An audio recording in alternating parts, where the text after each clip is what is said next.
ప్రియమైన సహోదరి సహోదరులారా, మన ప్రభువును రక్షకుడైన యేసుక్రీస్తు శ్రేష్టమైన నామంలో మీ అందరికీ నా హృదయపూర్వక వందనాలు. ఈ రోజు మనము ఆదికాండము 17వ అధ్యాయంలో దేవుడు అబ్రహాముతో చేసిన నిబంధనను గూర్చి లోతుగా ధ్యానించబోతున్నాం.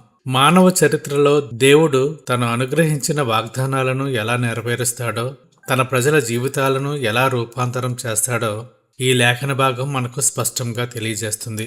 మన నిత్య జీవిత ప్రయాణంలో ఎదురయ్యే శోధనలు, కుటుంబ సమస్యలు, ఆర్థిక ఇబ్బందులు, ఒంటరితనం మధ్యలో దేవుని వాక్యము మనకి ఏ విధంగా ఆదరణ ఇస్తుందో ఈనాడు మనం గ్రహించబోతున్నాం. దేవుడు అబ్రహాముతో చేసిన నిబంధన కేవలం ఒక ఒప్పందం మాత్రమే కాదు. ఇది నేటి క్రైస్తవులకు ఆత్మీయ ఎదుగుదలకు, దేవునితో ఉన్న సంబంధానికి మూలాధారము. ఆదికాండము 17వ అధ్యాయము 3వ వచనంలో మనం చూసినట్లయితే, అబ్రాము సాగిలపడి ఉండగా దేవుడు అతనితో మాట్లాడాను. దేవుని సర్వాధికారమును, ఆయన పరిశుద్ధతను మానవుడు గుర్తించినప్పుడు కలిగే మొదటి స్పందన సంపూర్ణ సమర్పణ. ఇక్కడ సాష్టాంగపడుట అనేది కేవలం శరీరానికి సంబంధించింది మాత్రమే కాదు, అది హృదయం యొక్క దీనత్వానికి, దేవుని ఎడల మన భక్తికి సాదృశ్యంగా ఉంది. అబ్రహాముకు 99 సంవత్సరాల వయసు ఉన్నప్పుడు యెహోవా అతనికి ప్రత్యక్షమై తాను సర్వశక్తి గల దేవుడినని బయలుపరుచుకున్నాడు.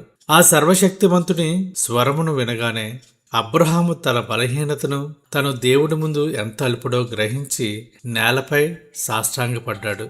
పరిశుద్ధ గ్రంథంలో దేవుని మహిమను చూసిన భక్తులందరూ ఈ విధమైన దీనత్వాన్ని కనబర్చారు. మానవుడు ఎప్పుడైతే దేవుని ఎదుట తన్ను తాను తగ్గించుకుంటాడో అప్పుడు దేవుడు అతనితో మాట్లాడడం ప్రారంభిస్తాడు.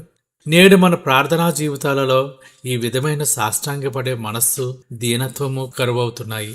మన అవసరాల జాబితాను దేవుని ముందు ఉంచి ఆయన స్వరము కొరకు కనిపెట్టకుండానే వెళ్ళిపోతున్నాము. కుటుంబాలలో కలహాలు, ఆర్థిక ఇబ్బందులు ఎదురైనప్పుడు మానవుడు మొదట ఆందోళనకు గురవుతాడు. దేవుని సన్నిధిలో మోకరిల్లి తన్ను తాను తగ్గించుకోవడానికి బదులు లోక సంబంధమైన సహాయం కొరకు పరిగెడతాడు. అబ్రహాము ఇస్మాయిలు పుట్టిన తర్వాత 13 సంవత్సరాలు దేవుని నుండి ఎటువంటి ప్రత్యక్షత పొందలేదు. ఆ నిశ్శబ్ద కాలం తరువాత దేవుడు మాట్లాడినప్పుడు అబ్రహాము ఎటువంటి వాదనలు చేయకుండా నిశ్శబ్దంగా సాష్టాంగపడ్డాడు. ఒకానొక సమయంలో ఒక గొప్ప దైవజనుడు తీవ్రమైన అనారోగ్యము, ఆర్థిక ఇబ్బందులు గుండా వెళ్తున్నాడు. సేవలో ఎన్నో ఆటంకాలు ఎదురవుతున్నాయి. ఒక రాత్రి ఆయన తన గదిలో ఒంటరిగా కూర్చుని, ప్రభువా, నేనెందుకు ఈ శ్రమలను అనుభవించాలి అని రోధించాడు. ఆ సమయంలో ఆయనకు పరిశుద్ధాత్మ ప్రేరణ కలిగింది. ఆయన కుర్చీలో నుండి లేచి నేలపై సాష్టాంగపడి తన గర్వాన్ని, తన స్వంత ఆలోచనలను దేవుని పాదాల యొద్ద పెట్టాడు. ఎప్పుడైతే ఆయన సంపూర్ణంగా తన్ను తాను తగ్గించుకున్నాడో అప్పుడు ఆయన హృదయంలో అద్భుతమైన దైవిక సమాధానం నింపబడింది. ఆయన సమస్యలు రాత్రికి రాత్రే తీరిపోలేదు, కానీ వాటిని జయించే దైవిక శక్తి ఆయనకు లభించింది. మానవుడు దేవుని సన్నిధిలో సాష్టాంగపడినప్పుడు దేవుడు అతని బలహీనతను తన బలముగా మారుస్తాడు. ఆదికాండము 17వ అధ్యాయము 5వ వచనంలో దేవుడు ఒక అద్భుతమైన ప్రకటన చేస్తున్నాడు. ఇక మీదట నీ పేరు అబ్రాము అనబడదు, నిన్ను అనేక జనములకు తండ్రినిగా నియమించితిని గనుక నీ పేరు అబ్రహాము అనబడును. బైబిల్ చరిత్రలో పేరు మార్పు అనేది కేవలం పిలుపులో మార్పు కాదు, అది ఆ మానవుని గుర్తింపులో, స్వభావంలో మరియు భవిష్యత్తులో దేవుడు తీసుకురాబోయే సంపూర్ణ రూపాంతరానికి సూచన. అబ్రాము అనగా ఘనత వహించిన తండ్రి అని అర్థం. ఒకవైపు వయస్సు పైబడిపోతుంది. ఇంట్లో హాగరు ద్వారా పుట్టిన దాసీ కుమారుడు కాకుండా సారాయికి పుట్టిన సంతానం లేదు. అటువంటి స్థితిలో అబ్రాము అని పిలవడం అతనికి ఎంతో మానసిక వేదన కలిగించి ఉండవచ్చు. లోకులు అతనిని చూసి నవ్వుతుండవచ్చు. కానీ దేవుడు అతని పేరును అబ్రహాము అనగా అనేక జనములకు తండ్రిగా మార్చాడు. దేవుడు మానవుని బాహ్య స్థితిని చూడడు, ఆయన భవిష్యత్తును చూస్తాడు. అబ్రహాము ఇంకనూ సారాతో కుమారుని కనకముందే దేవుడు అతనిని అనేక జనములకు తండ్రిగా పిలిచాడు. రోమీయులకు రాసిన పత్రిక 4వ అధ్యాయము 17వ వచనం చూసినట్లయితే, ఆయన లేని వాటిని ఉన్నట్టుగానే పిలుచు దేవుడు. దేవుడు మన జీవితాలలో కూడా ఇటువంటి మార్పునే కోరుకుంటున్నాడు. మనము పాపంలో ఉన్నప్పుడు మన గుర్తింపు పాపి లేదా నశించినవాడు. కానీ క్రీస్తు యేసునందు మనం విశ్వసించినప్పుడు ఆయన మనకు నూతన గుర్తింపునిస్తాడు. కొరింథీయులకు రాసిన 2వ పత్రిక 5వ అధ్యాయము 17వ వచనం చూసినట్లయితే, ఎవడైనను క్రీస్తునందుండిన ఎడ్ల వాడు నూతన సృష్టి, పాతవి గతించెను, ఇదిగో సమస్తమును నూతనమాయెను. ఈ మార్పు అనేది విశ్వాస జీవితంలో ఎంతో ప్రాముఖ్యమైనది. పరిశుద్ధ గ్రంథంలో మనము యాకోబుని చూసినట్లయితే, మోసగాడు అనే అర్థం గల యాకోబు పేరు దేవుడు ఇశ్రాయేలు అంటే దేవునితో పోరాడి గెలిచినవాడుగా మార్చాడు. మన దైనందిన జీవితాలలో సాతాను ఎల్లప్పుడూ మన పాత తప్పులను, పాత బలహీనతలను జ్ఞాపకం చేస్తూ నీవు దేనికి పనికిరావు, నీవు శాపగ్రస్తుడువు అని మనకి గుర్తు చేస్తుంటాడు. కుటుంబంలో భార్యాభర్తల మధ్య సమాధానం లేనప్పుడు, అప్పుల బాధలు చుట్టుముట్టినప్పుడు, సమాజంలో అవమానాలు ఎదురైనప్పుడు మానవుడు తనను తాను ఒక ఫెయిల్యూర్గా భావించుకుంటాడు. కానీ దేవుని వాక్యం సెలవిస్తోంది, నీవు క్రీస్తు రక్తము ద్వారా కొనబడిన పరిశుద్ధుడువు.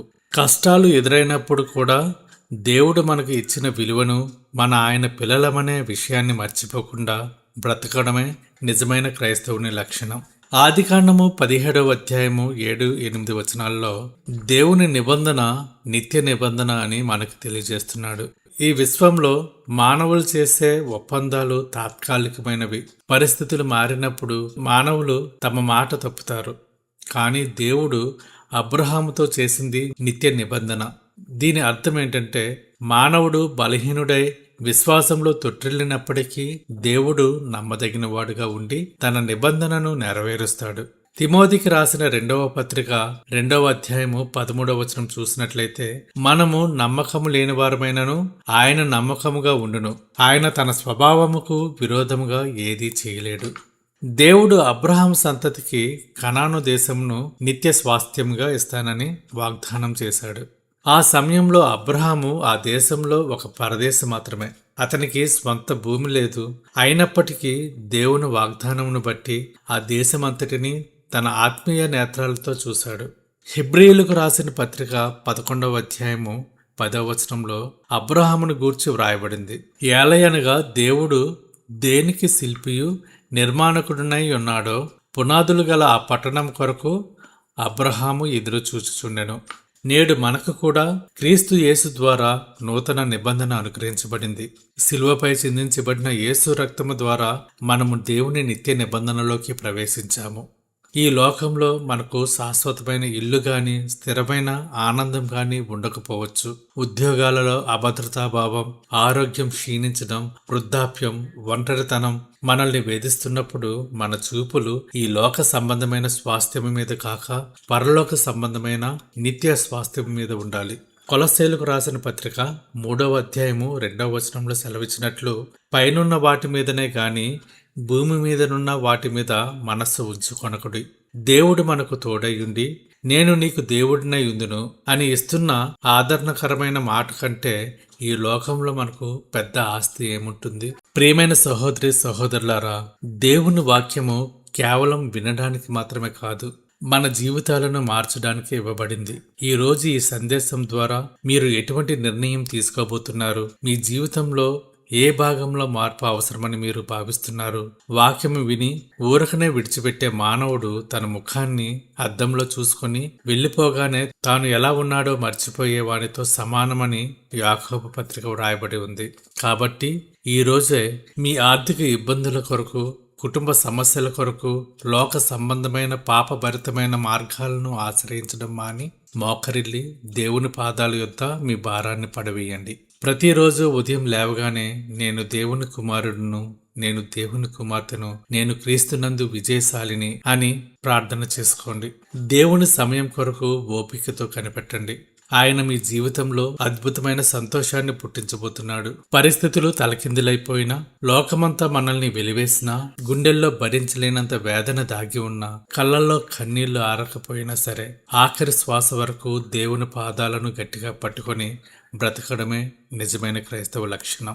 మన చుట్టూ ఉన్న మానవులు మనల్ని తృణీకరించి నువ్వు దేనికి పనికిరావు అని ముద్ర వేయవచ్చు.